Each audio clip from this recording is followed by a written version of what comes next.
Hello, this is Julian Steckel. I'm a cellist and I welcome you to today's Handle Music tutorial where we will be talking about the E minor sonata by Johannes Brahms. Let's start with the first movement. Right at the very beginning, what do we find here? That is the first question. What does the composer write? Allegro non troppo, piano, espressivo, legato. For me, one of the first questions I have to answer for me, how to find the right tempo. For me personally, right, of course, because there will be many, or maybe not many, but some tempos that that work for different players, of course. Although he does not write an alla breve bar, I feel like the musical movement, the flow, should not be felt in 4. It's at least in half, and I also think that the quite slow harmonic progression also indicates that we shouldn't take it too slowly. I'll give it a little try, and after that I will point out one other thing.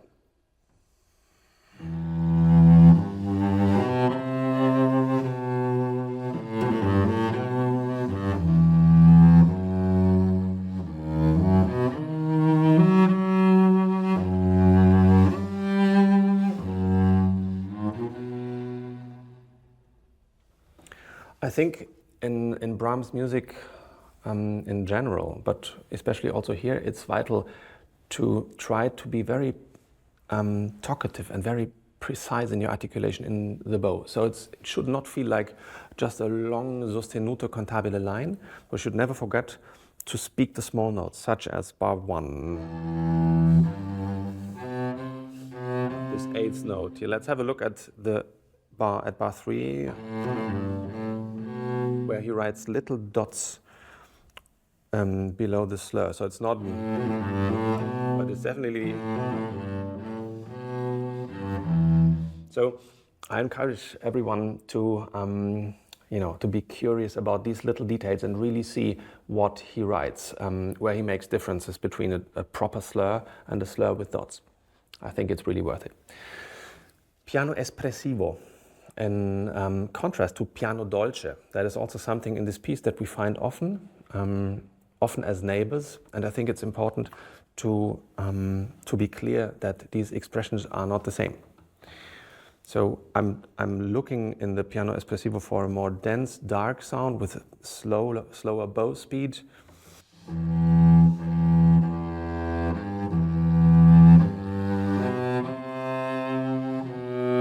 Higher resistance, more pressure, a little bit closer to the bridge as well, whereas in bar 9, where he writes piano dolce, I'm trying to create something that is a little bit more airy, with a little bit of a faster bow speed, for example,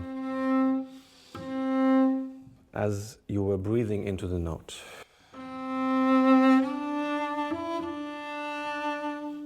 Piano espressivo would be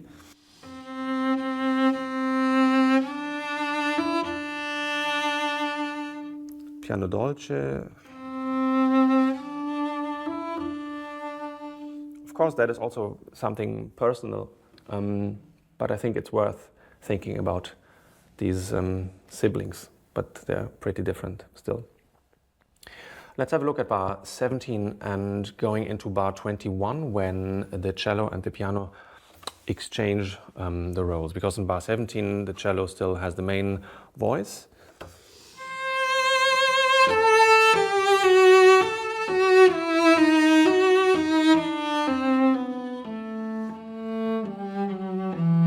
And here in bar 21 that we just entered, that we just arrived at, the piano starts to play the main theme. So that also means we should not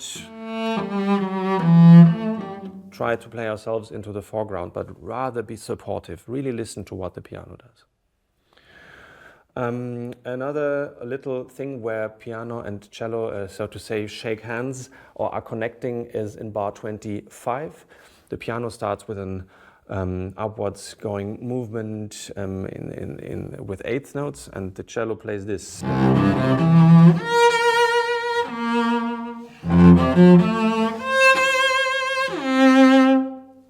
So it's very important. I mean, of course, it is important to know what is in the piano part. We should always study you know, should study more the piano part, I think, than our cello part alone, since there is absolutely, that's the information that we need.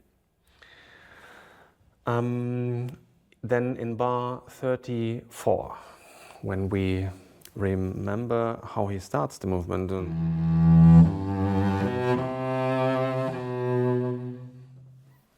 and also remember the variation in bar 9,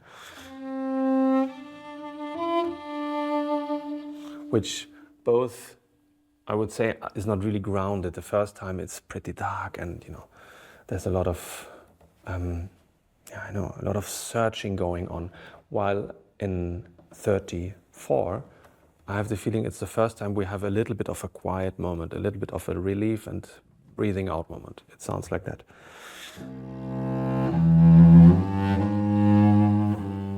So we start in C major, but immediately there's also this A flat, which indicates that we are not at peace yet. It's not. That would sound pretty harmless, yeah. So again, chromaticism. But for me, this place sounds a little bit more like solace than the beginning. Let's have a look at the next example, which is bar 46. He writes forte, and why am I saying that? For me, this is one of these places where I write only forte. It's not a fortissimo yet. It's not a place to blast out. I think it's a forte cantabile, which brings ourselves always to the question, there is not something, there's no book where forte is defined with a certain decibel. So we always have to imagine, or we always have to be aware of what is happening. And so.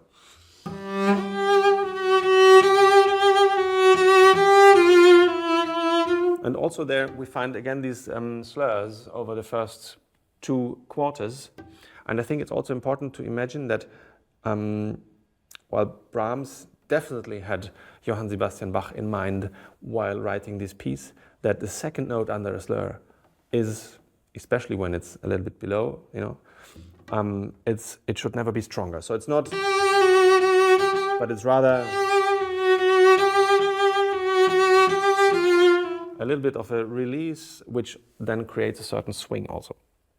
Also, that is one of the places, again, bar 46, I remind you, where it's a good tempo indicator if we're looking for the right tempo in the beginning. Let's have a look at bar 69 with a little 8th note pick up.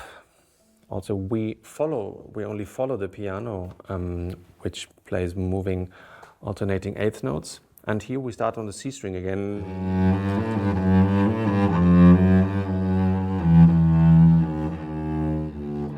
Again, we hear that there's a lot of chromaticism going on, and it's very important that we play pretty precise, also with the left hand. Not too airy with the bow. That would sound toothless, but again, with resistance in the bow, with a certain articulation in the left hand. Diminuendo pianissimo, but also not flautando, but still. For me, this feels like a little stomach ache, so to say, but something that doesn't exactly feel right. That painful even. And so on and so on. In our next example, in bar 83, we find again this couple espressivo versus dolce. He starts espressivo.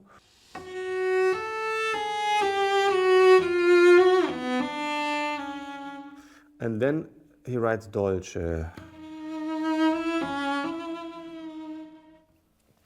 I always try to produce this espressivo with less bow, with a slower bow, also with an awareness of the tension of the intervals. Very chromatic.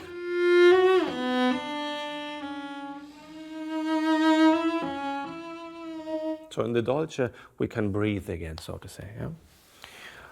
Let's have a look at our next example, and let's take bar 114. Earlier I was saying don't play fortissimo just yet, but here we have the first fortissimo in this movement.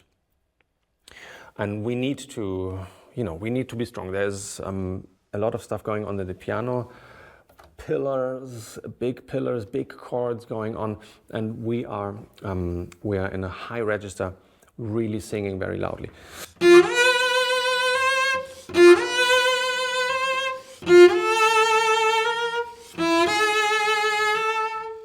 Again, fortissimo, it does not have to sound brutal. This is, again, I would say it's a fortissimo cantabile, passionato, espressivo, but not aggressive. Just 4 bars later, in 118, piano and cello again change roles. We take over the broken chords. And while this is a pretty uncomfortable place, both for the left hand, because we have to hold these chords for almost 2 lines, which drains quite an energy drain. We have to lead the chords with the right arm, obviously, but with the elbow. The elbow should always be a little bit ahead of the action.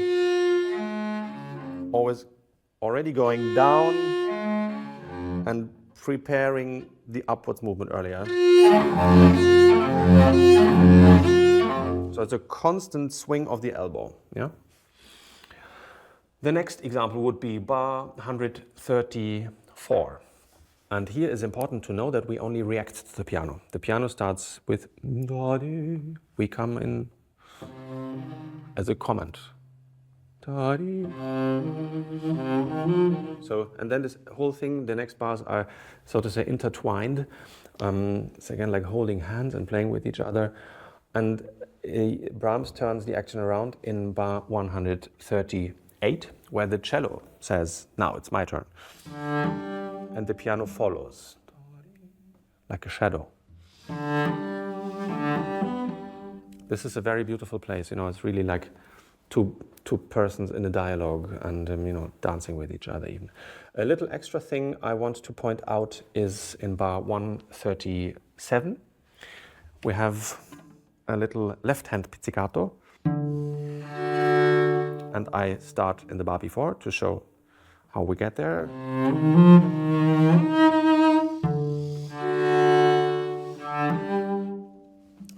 For me, it's a little, it's like a little timpani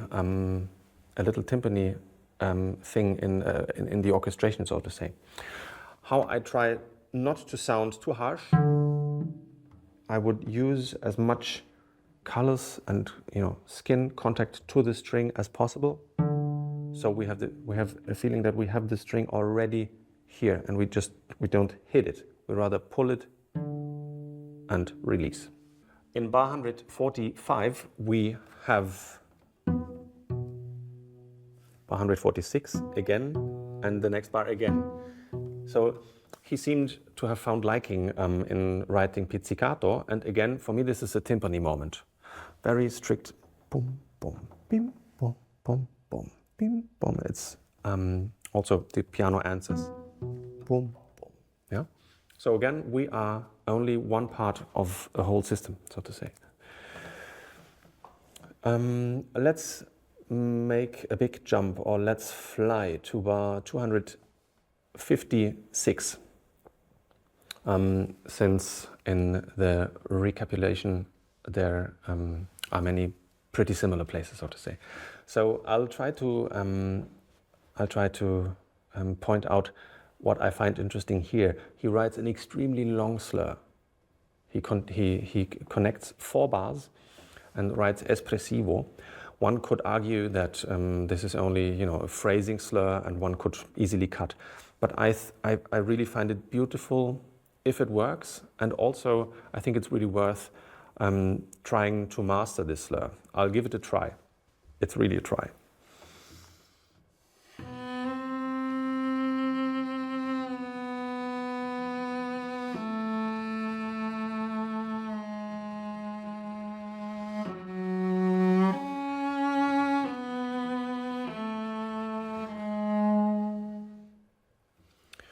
Well, okay, I mastered the slur.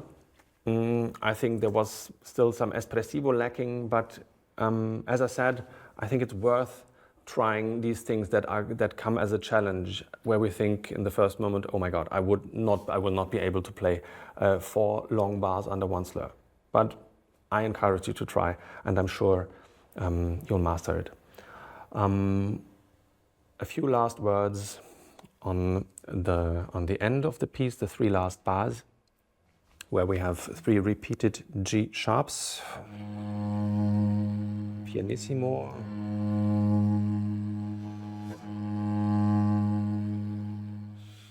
and I think it's important here also not to sound completely flautando, toothless, but still to feel that we are an important part of the whole chord, and so on. So, and the G sharp is obviously the major third, so also it shouldn't be too sharp.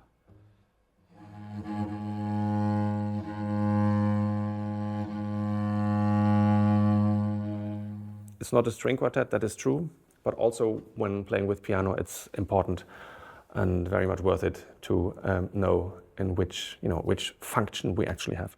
And now let's have a look at the second movement. Allegretto, quasi, menuetto. Here the composer helps us very much with finding the tempo, because everybody has heard or played a minuet before. My first minuet is from the first suite by Johann Bach, and it goes like that.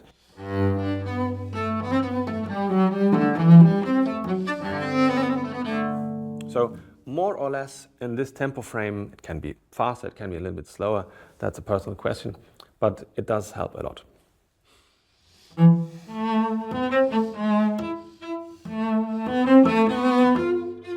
And so on. That these were the first 4 bars of the cello entrance. Again, the piano comes in first with an octave playing off. Yeah, so a little entrance, a little staircase it provides for us, or a little dance floor, even better. Why is this piece worth having a really proper look at? While it's not difficult for the left hand, technically, so to say, I think the big challenge is how we speak with the right hand, with the bow. And there is a challenge, because when we look at bar, at the second bar, the slur drives the bow hand pretty far into the upper half. So another question is, how do we come back? Because we have to come back at some point. And this is exactly what we have to avoid, and which is the danger in this piece. So the first recipe I have is save space during the up bow. So don't do that, but imagine you're playing a little circle and not on a straight line. Okay, that would be the first step. So the second would be, how do we get back? Dancey, but not with an accent. And my recipe would be to get all heaviness out of the bow, all weight out of the bow, by playing with a little bit higher elbow. So we can just barely touch the strings.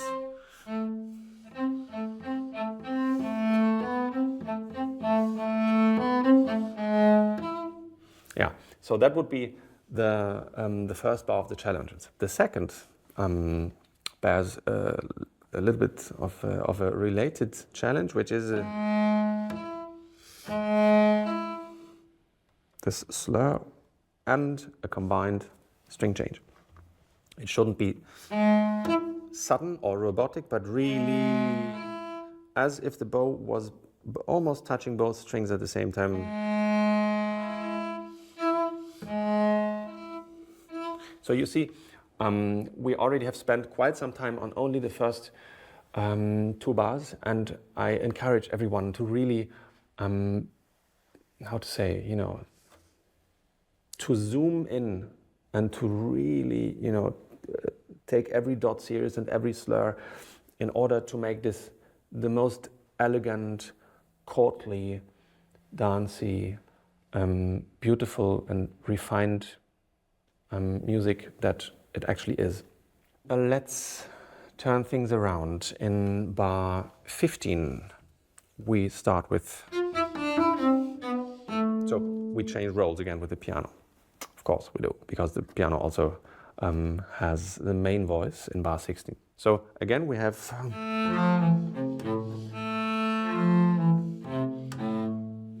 somewhat related challenges as in the beginning, no edgy, no, we should never play steps, but rather always round movements. And also here soft, yet of course, full of sound. So again, this is something that we have to think of.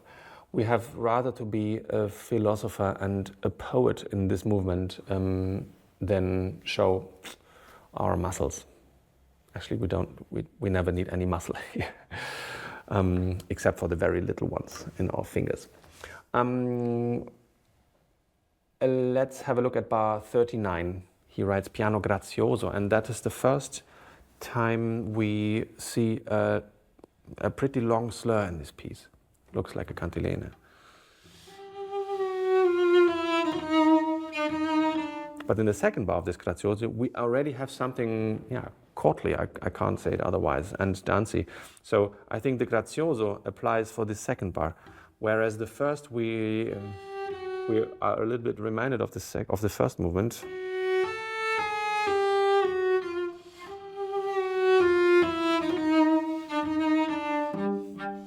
And for me personally, it's important that in the second bar, after this,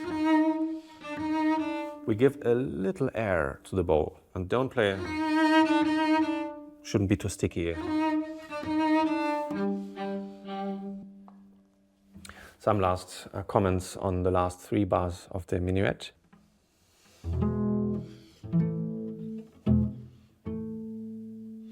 We have 4 chords, all of them pizzicato. The first 2 chords, I try to rather play harp and in tune, of course.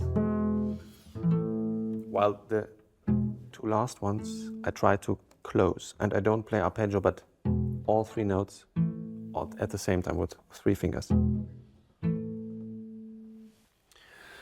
Let's continue with the trio. The piano starts with, for me personally, that is like a musical question mark.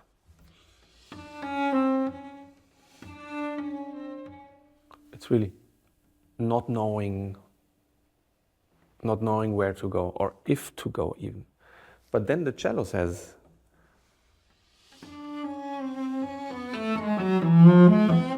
something like, come on, come with me, let's have a try. Yeah.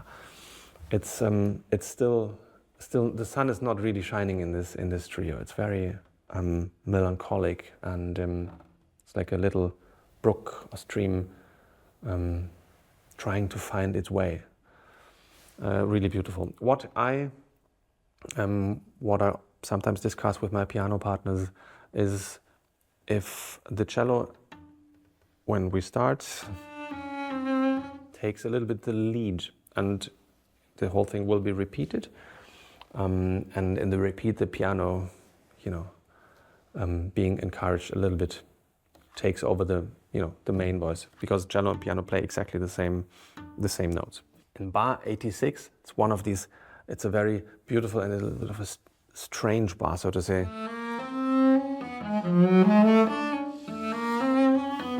So, also, it's very nice to play detective, so to say, for these little strange chromatic steps that we have in this piece. That is only one example, but I'm sure you will find many more. And now let's continue with the third movement.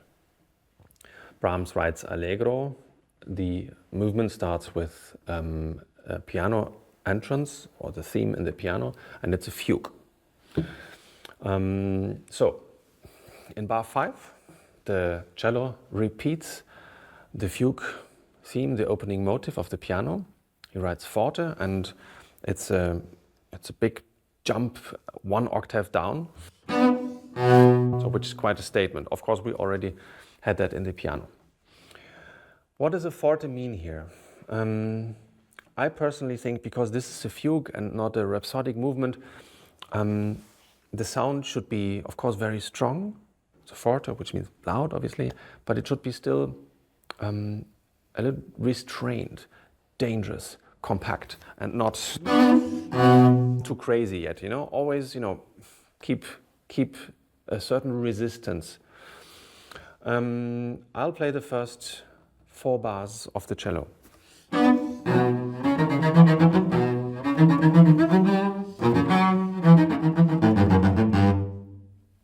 Let's just talk quickly about these triplet eighth notes.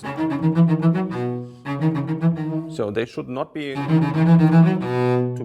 too much on the string, but rather speaking. Also not spiccato, not too short. That would be too light, too much leggero. Let's have a look at bar 9, which is officially still in forte. He does not write any other dynamic marking. But it's a completely different material now that we have to play. Commenting on the ongoing fugue theme in the piano. Counterpoint.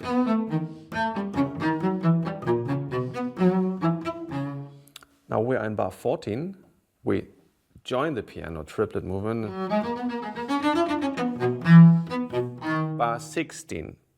That is another thing now, another element which appears now for the first time in the cello part. And this again, I feel it must be a little bit stronger. We remember bar 9, forte, but completely different than the beginning. Bar 16, still forte, but again different.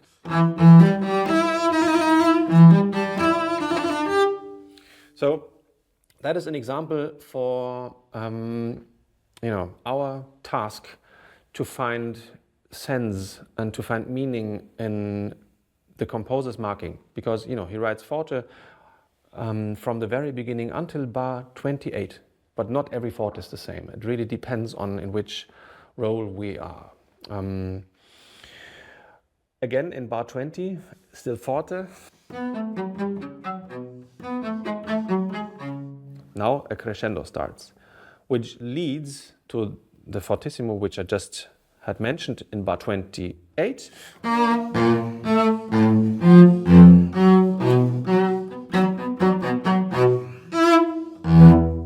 And now we have arrived in bar 31, the fugue theme, the main theme for the very first time in fortissimo.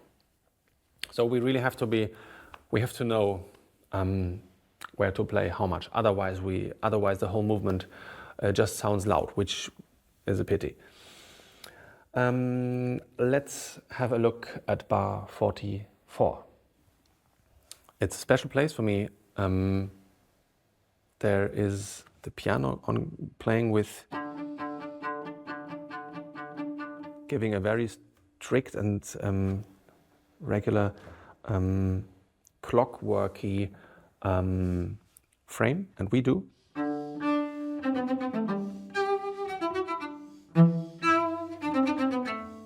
So it's very playful.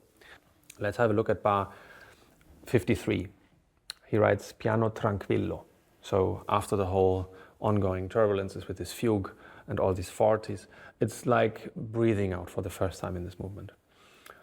And just a few words on a personal, it's not even an opinion, I think, because the whole sonata, is full of more or less hidden greetings, references to Johann Sebastian Bach. For example, the very beginning of the first movement is like an inversion to the art of the fugue. And I personally have to think of the beginning of the first suite by Johann Sebastian Bach. I'll just play the opening bars. And so on. So Brahms in bar 53 writes.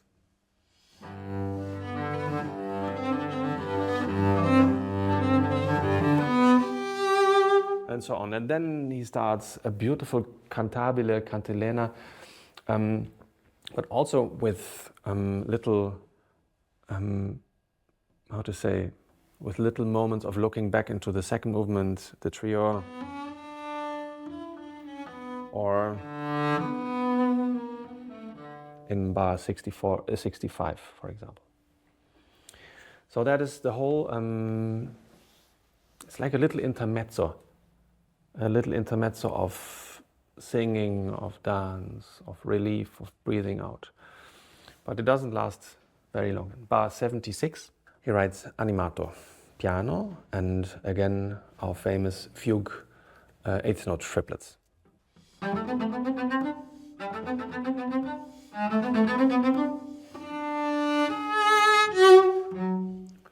And so on. So we're here back in the animato. It's piano though, but it feels dangerous. It feels like we have to run again. Talking about running, we should never forget this inner resistance. Although it's a fast movement, it's an Allegro. We should never, let this wild dog off the leash. Rather think of running upwards, running up a hill, than falling downwards. In bar 132, he writes a poco forte. And I personally think that it's like he wanted to say, don't play forte just yet. Hold yourself back. It's not piano, yes. It's not mezzo forte, it's something in between. But it's not forte yet. And only in bar 143, he allows us to really play loud again.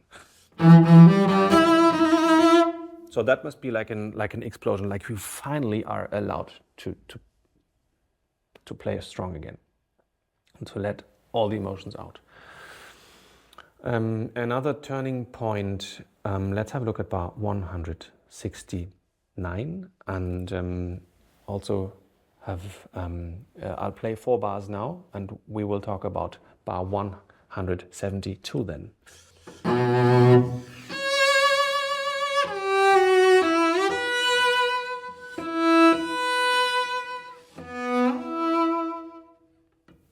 So what is so special in bar 172? In the cello part we play, but if we have a look at the piano part, there is an A sharp. So that gives, that sounds really painful. So it's really important to remember that although there's already this little decrescendo and the diminuendo, it shouldn't be too soft. It should be, we have to be aware that there's this chromatic pain that he inflicted here. Just a few bars later, 175, he writes Più presto. And again, this is a moment where where we are finally allowed to let the wild dog, so to say, just a little bit off the leash. Not completely yet, because it's piano.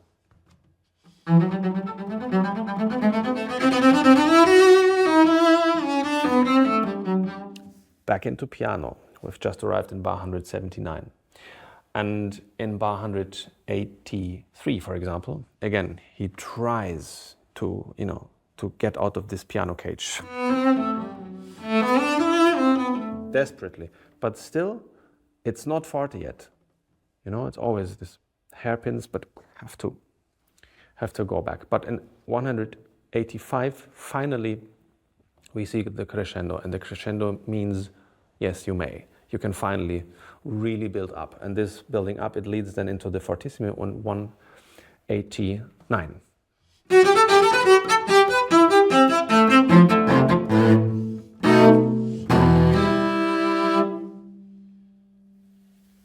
And so it goes down from 195 in a huge cascade of notes and energy, and the piece closes with 2 fortissimo chords. I think it's important to see that the last chord is not just a whole bar.